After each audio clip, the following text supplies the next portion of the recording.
રાપરમાં ₹5 લાખની ખંડણીની માગણી કરનાર આરોપીને આખરે રાપર પોલીસે પકડી પાડ્યો છે।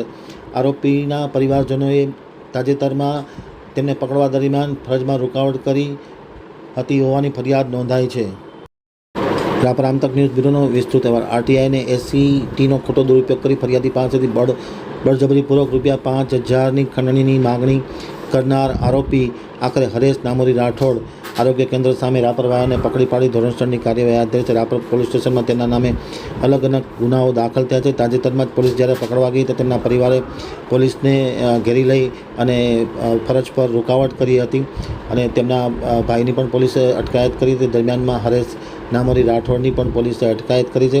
સમગ્ર કામગીરીમાં police inspector JB Babudiya, police sub inspector SP Katariya અને રાપરનો સ્ટાફ જોડાયો હતો। Police inspector બબુડિયા